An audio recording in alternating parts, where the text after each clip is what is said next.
estamos falando aqui das 7 igrejas da Ásia Menor. Este momento agora a gente especifica bem a igreja de Tiatira, não é? E o capítulo é o 2, o versículo é o 18. E ao término da pregação eu quero trazer uma proposta para vocês acerca do que estamos fazendo aqui, amém? Mas por enquanto, 2:18 de Apocalipse, primeiro livro da Bíblia, segundo capítulo, versículo 18 até o 29. Glória a Deus. Diz assim a palavra do Senhor: ao anjo da igreja em Tiatira escreve: assim declara o Filho de Deus, cujos olhos são como chama de fogo e os pés como bronze reluzente. Conheço as tuas obras, o teu amor, a tua fé, o teu ministério, a tua perseverança, bem como sei que estás servindo muito mais agora do que no princípio. No entanto, tenho contra ti o fato de que toleras Jezabel, aquela mulher que se diz profetiza, porém, com seus ensinos induz os meus servos à imoralidade sexual e a comerem alimentos sacrificados aos ídolos. Concedi-lhe tempo para que se arrependesse da sua prostituição, mas ela não quer arrepender-se. Portanto, eis que a farei adoecer e enviarei grande aflição sobre aqueles que com ela cometeram adultério, a não ser que se arrependa das suas más ações. Matarei os seguidores desta mulher, e todas as igrejas saberão que eu sou aquele que sonda a mente, as mentes e os corações, e portanto retribuirei a cada um de vós de acordo com as vossas obras. Todavia, aos demais que estão em Tiatira e que não seguem a doutrina desta mulher e não aprenderam com eles,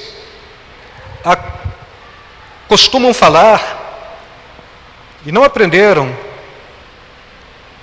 com eles costumam falar os profundos segredos de Satanás, afirmo: assim colocarei outra carga sobre vós. Tão somente apegai-vos com firmeza ao que tendes até que eu venha. Ao vencedor, aquele que permanecer nas minhas obras até o fim, eu lhe darei autoridade sobre as nações. Ele as governará com cetro de ferro e as reduzirá a pedaços como se fossem vaso de barro. Eu lhe concederei autoridade semelhante à que recebi do meu Pai. Também lhe darei a estrela da manhã. Aquele que tem ouvidos para ouvir ou para compreender e que o Espírito revela às igrejas, ouça. Amém? Podem sentar, amados. A gente vem falando ao longo destas 3 semanas, 4, acerca das cartas que João tem como revelação apocalíptica mesmo, que traz para as igrejas. E eu venho falando para vocês que a gente está trabalhando este conceito teológico, apocalíptico, dentro de uma visão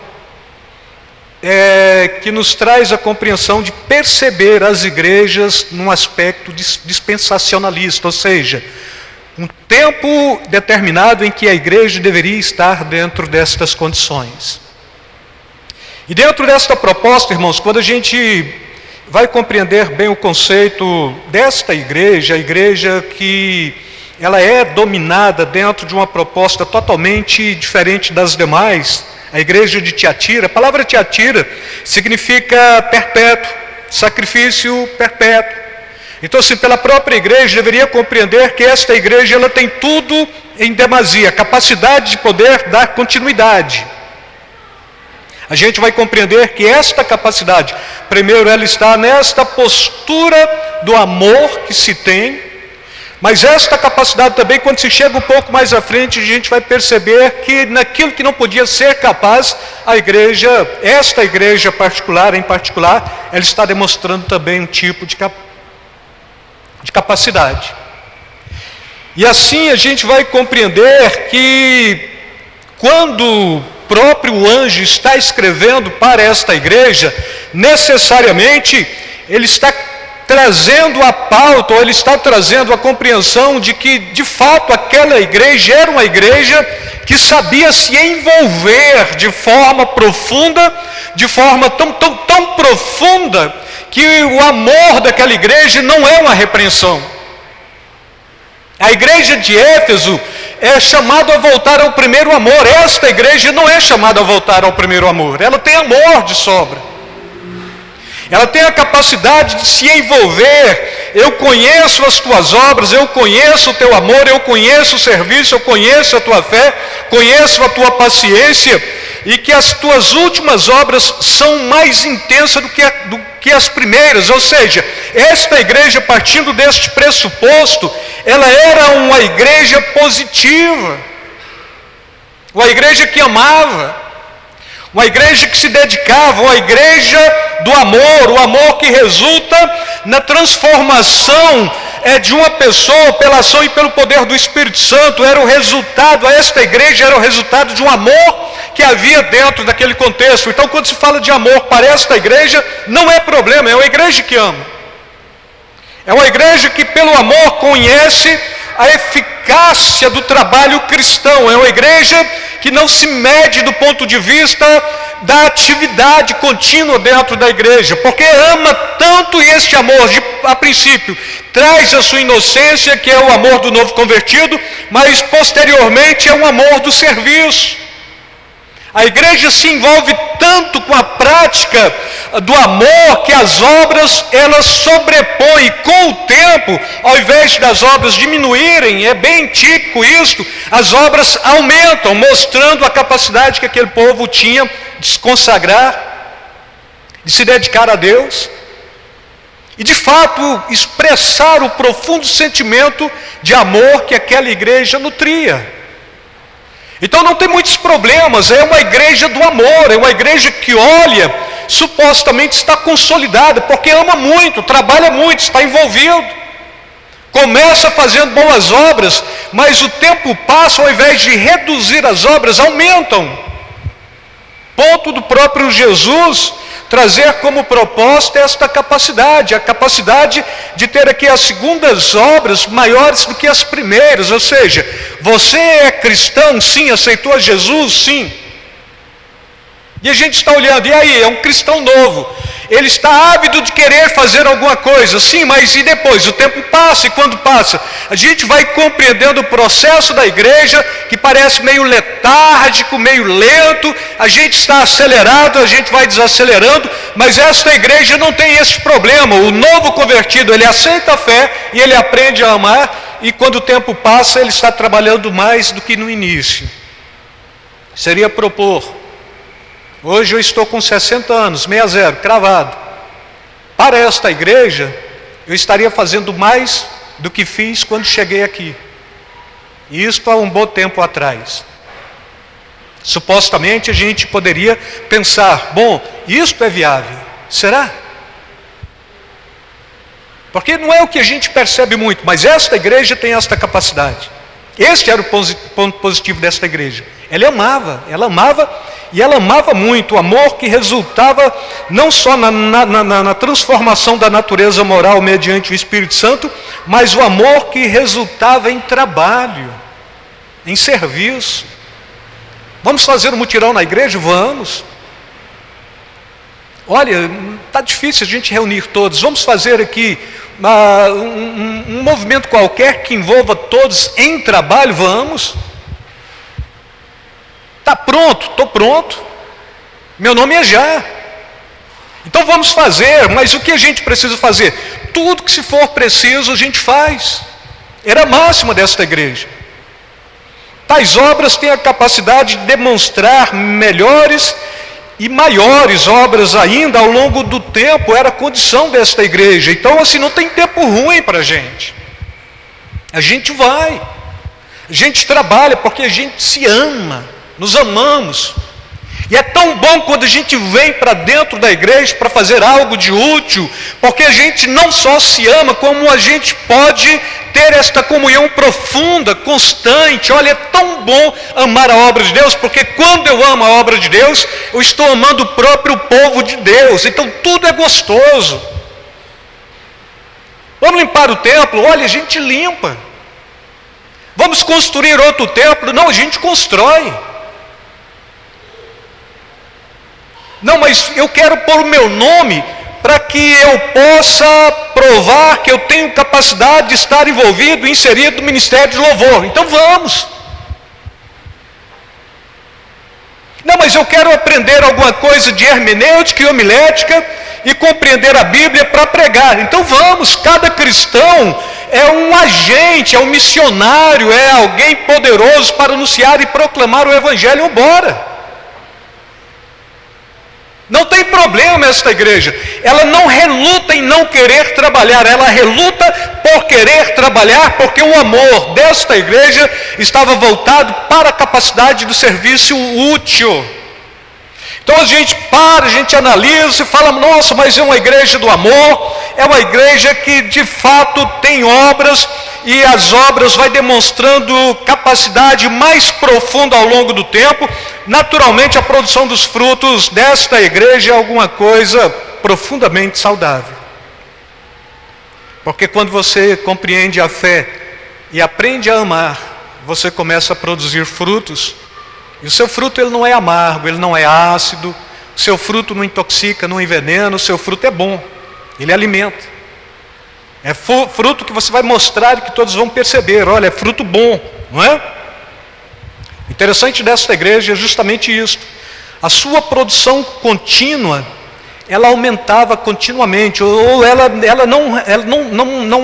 não tem retrocesso, ela só está avançando, tem muito amor. Era o aspecto positivo desta igreja. O início de fé, irmãos, compreendam bem, nos traz um amor que é inocente. Todos quantos aceitamos a fé cristã, a gente chega com aquela inocência profunda, sem maldade. Você não faz acepção de pessoas, não tem nenhum tipo de problema, mas à medida que a fé vai amadurecendo, é comum que a gente vai perdendo a inocência do amor e vai compreendendo alguma coisa mais profunda e vai perceber, olha, uma igreja necessariamente ainda não é o reino de Deus, é onde pessoas estão reunidas para celebrar os mistérios de Deus, e se tudo der certo, então esta igreja vai estar conduzindo pessoas para o reino de Deus, mas ela não é o reino de Deus. E a gente vai se condicionando a isso. E alguns de nós vai perdendo a inocência do primeiro amor, aquele amor que a igreja passada perdeu, mas esta igreja não perde. E à medida que o tempo passa, vai trocando inocência por trabalho, inocência por produtividade, inocência por manifestação da glória de Deus. A gente analisa bem do ponto de vista bíblico, nossa, como é bom poder compreender uma igreja assim e poder viver uma realidade de uma igreja assim nos nossos dias. É tudo de bom, amor é tudo de bom, não é? Ainda mais a Bíblia falando, o amor cobre a multidão de pecados, é ótimo. E aí a gente vai tentar compreender um pouco esta igreja. Esta igreja tem uma fé dinâmica, porque a Bíblia está falando, o Tiago está falando, mostra-me a sua fé sem as tuas obras, eu mostro a minha fé pelas minhas obras. Ou seja, do ponto de vista de Tiago, a fé sem obras, ela é uma fé morta. E aqui ele faz este jogo. A fé que demonstra a capacidade de fazer. E isto é a fé cristã. Chegamos onde estamos hoje, século 21, como igreja, porque há 21 séculos vem militando e vem mesmo mostrando que a gente tem esta capacidade de afirmar quem de fato somos. Temos uma fé, esta fé, ela tem que desembocar para o amor, esta fé com este amor tem que ser serviço e este serviço tem que nos levar a aprofundar cada vez mais em Deus. Amém? Então, quanto mais estou envolvido com a obra de Deus, mais me aprofundo no conhecimento de Deus. Quanto mais estou envolvido com o ministério, mais eu estou me aprofundando em Deus. Bom, foi confiado a mim um ministério, então deixa eu mostrar que eu sou bom para fazer acontecer dentro daquilo que me foi posto à mão. E trabalha. E o termo ministério vem de ministrar, vem de trabalho. Então é uma igreja que ela está envolvida, não tem ninguém letárgico, não tem ninguém parado, não tem ninguém aqui desanimado, mas tão somente é uma igreja estritamente profunda na capacidade, não só operacional, mas na capacidade do amar. E se perguntasse, esta igreja tinha fé? Muita fé. Amava absurdamente. Esta é uma virtude viável, é uma atitude tão viável, irmãos, que o próprio Jesus aqui nesta revelação, ele está falando da parte interessante desta igreja. A igreja que ama. Não é a igreja do amor fraternal ainda, mas é a igreja que ama, é a igreja que tem esta capacidade de se relacionar. E a gente vai estar percebendo que é correto afirmar, do ponto de vista bíblico, que o reino de Deus é responsabilidade de todos nós, caso a gente compreenda este início principal do que nós lemos aqui. A igreja que trabalha, a igreja que ama, a igreja que se envolve. Sim, para esta igreja, o reino de Deus é responsabilidade de todos nós. E se a Sandra não aparecer porque teve um probleminha, ela não veio ministrar louvor, não tem problema, a Sandra nem está sabendo, mas eu estou ensaiando em casa. E aí, a Sandra não veio, e o Beto estava doente, e agora? Não tem problema. E alguém levanta e conduz todos na celebração, no louvor, na adoração. E se o pastor não puder vir, porque mais uma vez teve um probleminha, geralmente, ou sinal de família, de saúde mesmo, então está preso nestes dois. E se ele não puder vir, não tem problema. Porque eu posso pregar. Não, mas você não preparou. Não, eu estou sempre preparado. Outro dia, cheguei no meu neto, Rafael, e falei para ele, você está preparado? Ele respondeu para mim, eu nasci preparado. Aí eu falei isso para o pai dele falou, mas quem pôs isso na cabeça dele? Eu não sei, mas é bom.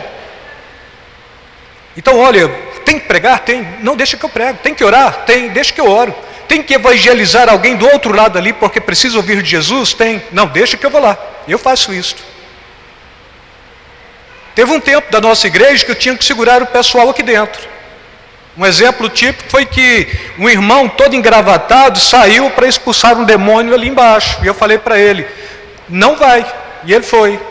E o demônio pegou do lado contrário do nó da gravata, enforcou ele um bom tempo, até alguém ajudá-lo a sair daquilo. Depois ele chegou correndo, explicando, olha, e aconteceu isso, todo suado, gravata toda torta. E eu tinha falado para ele, te falei para não ir.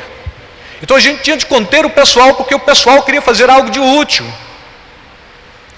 Mas aí o tempo passa, vai ficando rarefeito. Este não era o problema desta igreja. Não era. Olha, irmãos, quem tem a capacidade de preparar uma mensagem para a semana que vem fazer reflexão de dízimos e ofertas? Não precisa. Nós já estamos preparados. A irmã Sandra não vem no culto de libertação. Não, deixa que eu assuma o lugar dela. Eu faço igualzinho. Ninguém faz igual, irmãos, compreendam, porque todos fazemos numa dinâmica pessoal. Mas o igualzinho significa propor a fala de Jesus. Olha, vocês farão mais grandes obras ainda. Porque eu estou indo para o Pai, vocês estão ficando. E nesse contexto, o que a gente percebe é que esta igreja, ela é justamente esta igreja, a igreja que ama, a igreja que está bem resolvida nesta questão do amor, está bem envolvida na obra de Deus, está bem resolvida liturgicamente. A palavra liturgia é ministrar ao povo, ministrava com muita naturalidade. O equilíbrio é a marca de um verdadeiro cristão. E aqui estava o grave problema desta igreja. Era desequilibrada. Amava muito, intensamente muito. As virtudes desta igreja é o sonho de consumo de cada pastor. Olha, mas eu quero uma igreja assim, cheia de irmãos que se amam, que brigam para trabalhar. Mas também quando a gente vai pegar o aspecto negativo desta igreja, ela também é o pesadelo de cada pastor. O lado positivo é bom. Contrapartida, do lado negativo, é extremamente ruim, é mau. E aí a gente vê, bom, mas a igreja ama, isto não basta. A igreja trabalha, isso não basta. Para alguns de nós, sim, porque o que eu quero mesmo? Eu quero uma igreja que tenha números, pessoas, capacidade de pessoas se envolverem. Bom, mas está aqui, mas a gente continua com esse povo. De fato o que a gente quer é arrancar dinheiro de trouxa, né? É uma prática bem comum na igreja hoje. E aí, se a gente reúne, a gente fala qualquer coisa e aproveita do pessoal. Esse era o problema da igreja. Aparece uma mulher, esta mulher chama Jezabel. Este conceito de Jezabel, lá no Velho Testamento, já é ruim. É uma mulher que casa com um rei de Israel, leva a nação para o paganismo, para a idolatria, faz o rei matar um dono de uma vinha, para ficar com a própria vinha daquele camarada. Alguém profetiza e fala, olha, você vai morrer, isso vai ser comida por cães. E foi profecia, e cumpriu. Mas e esta Jezabel? Esta daqui, eu penso que é pior do que a outra. Porque esta Jezabel de Apocalipse, necessariamente, se a gente for trabalhar cronologicamente falando, do início do cristianismo com a fé cristã, até o dia, ou os dias que a gente vai identificar cronologicamente esta igreja, passou um período de 1000 anos, que a gente chama culturalmente de Idade das Trevas, secularmente Idade das Trevas, teologicamente Idade das Trevas. Foi um período que a gente pega aqui do 5º século até o século da Reforma Protestante, totalmente em trevas. E aí a gente olha para Jezabel e vai preocupar por que uma igreja que ama tanto desvia-se profundamente e perde a noção lógica da palavra e do temor devido a Deus. Aí o versículo 24 vai falar. E é uma fala de Jesus trazendo como sentença para esta igreja as coisas profundas de Satanás. Entenderam? Amém? Fala comigo assim, as coisas profundas de Satanás. E quanto a Bíblia está nos propondo lá em Oséias 6:3, conheçamos e prossigamos em conhecer ao Senhor, aquela igreja de época, ela estava fazendo justamente o oposto. A igreja, ela tenta compreender a ação das trevas, ela valoriza extremamente a ação do diabo, ela aprofunda no conhecimento do diabo, e quando você aprofunda intensamente no conhecimento de alguma coisa, querendo ou não, você vai ter uma relação amistosa, harmônica, de cordialidade com aquilo. E aqui está a sentença de Jesus para esta igreja: porém tenho contra ti. E o que é que eu tenho contra ti? Eu tenho contra ti, lá no versículo 24 mesmo, Numa versão aqui, que é uma talvez que a gente compreenda melhor: todavia aos demais que estão em Tiatira e que não seguem a doutrina desta mulher e não aprenderam com eles, como eles costumam falar, os profundos segredos de Satanás. Aquela igreja, ao invés de estar tentando compreender a obra de Deus, a profundidade de Deus, aquilo que a Bíblia nos revela da necessidade de compreender ao Senhor, ela deixa de lado e ela vai para o ocultismo. E quer compreender a Satanás. Aí sim, aí a Bíblia está falando, o cristão tem que saber quem é Satanás. Paulo diz, nós não podemos ignorar os seus ardis, mas esta mulher, ela deixa tudo isto de lado e ela começa agora a aprofundar no conhecimento demasiadamente. Eu não sei se vocês curtem muito podcast, eu curto, mas não cristão. Eu gosto de ouvir um terapeuta, gosto de ouvir aí um coach, gosto de ouvir aí um psicólogo, um neurocientista, gente boa.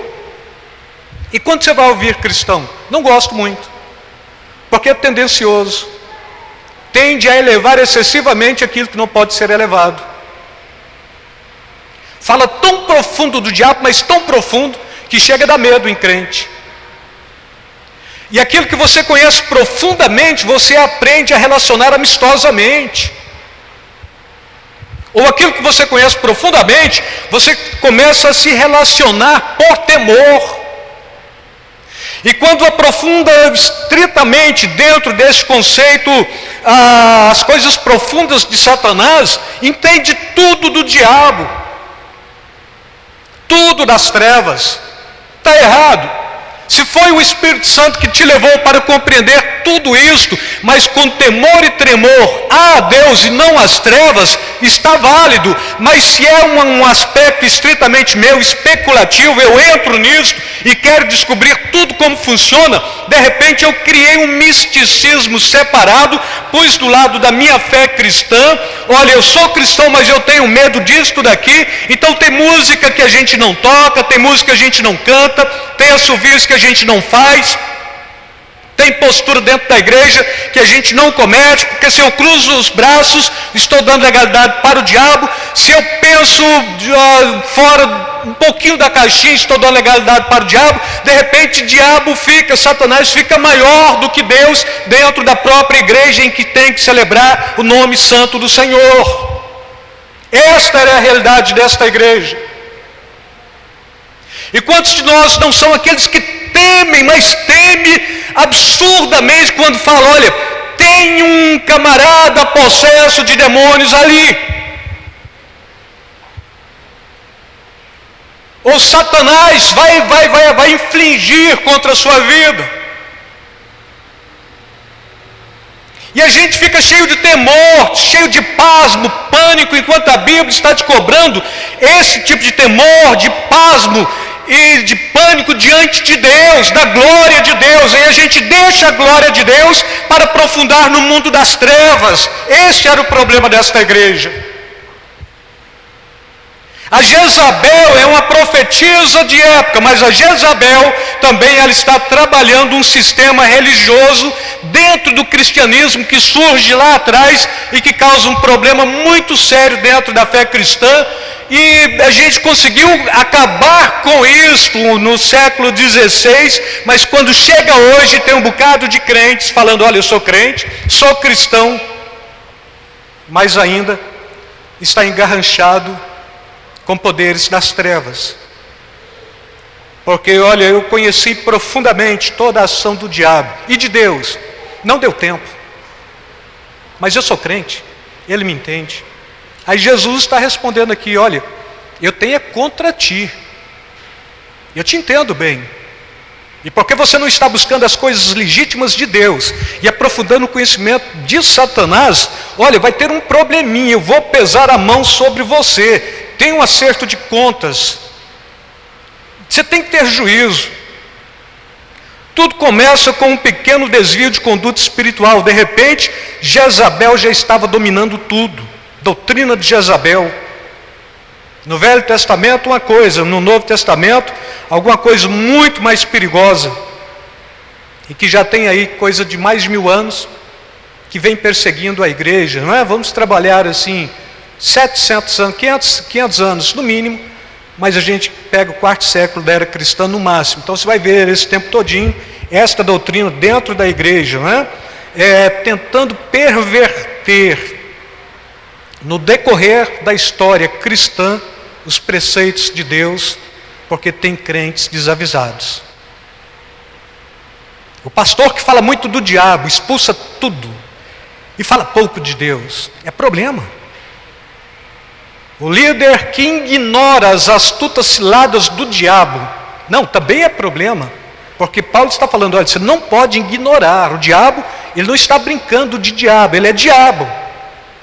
O Satanás, ele não está brincando de Satanás, ele é Satanás. É você que tem que ficar preocupado com isso. E aí a gente sai dando legalidade. Um porque crê excessivamente nas trevas, outro porque não crê nada. Mas quando o cristão, de fato, é autêntico, ele tem este equilíbrio. Eu sei em quem tenho crido. Nós precisamos saber em quem nós temos crido. Amém? Amém? E aí, irmãos, esse período da igreja foi devastador para a igreja. Passou. Mas dentro do aspecto que eu estou trabalhando com vocês, sim. Mas eu quero chamar aqui vocês para o acerto de conta. Fala assim comigo, acerto de contas. A beleza de Deus está na proposta de seu amor para com o seu povo. Deus me ama. Deus te ama. Deus nos ama. Isto nos consola. Só que tem um problema, irmãos. O Deus que te ama é o Deus que te pega como filho. O Deus que te pega como filho é o Deus que te corrige, te disciplina. Se você aceita a disciplina, aí Hebreus está falando, olha, você é filho legítimo. Se você não aceita a disciplina, você é filho bastardo. Ou seja, você é filho de um relacionamento proibido. Quem somos nós? Filho de um relacionamento legítimo ou filho de prostituição? Aí Hebreus está falando, olha, se é um relacionamento legítimo, tenha certeza, Deus vai pesar a mão em você, porque Ele toma e recebe a todos que lhe são propostos como filhos, e disciplina, e corrige. Mas pesar a mão para a vida eterna, para a maldição, não, Ele vai te corrigir. Esta igreja está sendo corrigida para a vida eterna. Bom, e aqueles que, do ponto de vista aqui, a Jezabel vai para uma cama, os discípulos de Jezabel vão morrer, bom, isso vai acontecer? Vai. Porque o filho das trevas, se está semeando contenda entre os filhos da luz, eles vão cair por terra. O reino é de Deus, a glória é de Deus, a igreja é de Deus. Então ela não é de uma profetisa que surgiu por acaso, mas ela é de Deus, e Deus tem zelo pelo seu povo. Jesus é zeloso com a noiva. E aí a gente vai compreender um acerto de contas. Bom, e será que eu dou conta? Você dá conta, você é crente. É por isso que a comunidade é importante. Caso eu não dê conta, você me ajuda. Mas eu vou passar por esse processo. Deus pode me disciplinar. Você daria conta de falar isso para Deus hoje, agora, neste momento? O Deus que me ama, Ele vai me disciplinar. Você daria conta de falar isso?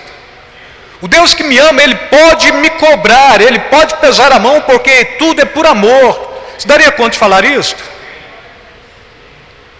Não é muito pesado, William? Amém? Será que não vai doer? Será que não vou perder o meu grande negócio? Deus não está preocupado com o seu grande negócio. Deus está preocupado com a sua grande salvação. E a gente ignora tudo isso. A proposta de punição para a igreja de Tiatira era neutralizar, incapacitar todos quantos estavam envolvidos nesta doutrina satânica. E aí, o acerto de conta nos traz justamente uma proposta de Velho Testamento, do livro de Isaías, Vinde, pois, e arrazoemos, diz o Senhor. Ainda que os vossos pecados sejam como a escarlata, eles se tornarão brancos como a neve. Ainda que são vermelhos como o carmesim, tornar-se-á como a lã. Deus quer te chamar para prestar contas com Ele, arrazoar, te purificar, neutralizar tudo aquilo que há de mal na sua vida, para te abençoar. E para te pôr a páreo e no páreo, continuar correndo para alcançar a vida eterna. E ao vencedor. E aí a promessa para aquele que vence, desvincula do espírito de Jezabel, ao que vencer e guardar até o fim as minhas obras, eu lhe darei poder sobre as nações, e com vara de ferro as regerá, e serão quebradas como vasos de oleiro, como também recebi do meu Pai, e dar-lhe-ei a estrela da manhã. Quem tem ouvidos, ouça o que o Espírito diz às igrejas. Bom, mas estrela da manhã é o próprio Jesus? Aí alguém vai trabalhar teologicamente e falar, não, estrela da manhã, lá em Isaías 14, é Satanás. Mas dentro dessa compreensão escatológica, não, ele vai estar totalmente vencido, Deus vai entregar ele na sua mão. É válido? É. Mas se eu quiser compreender de outra forma, pode compreender também.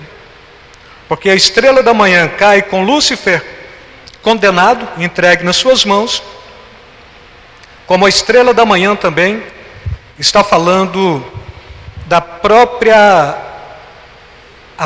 vida eterna do cristão, como estrela da manhã também, lá no capítulo 22, 16, está falando do próprio Jesus. O importante é saber que se for estrela da manhã de Isaías, teremos poder para subjugar Satanás. Se for nossa condição celestial, pela qual temos lutado, nossa vida estará na glória com Deus. E se for a estrela da manhã como promessa de que esta estrela é Jesus, melhor ainda. Amém?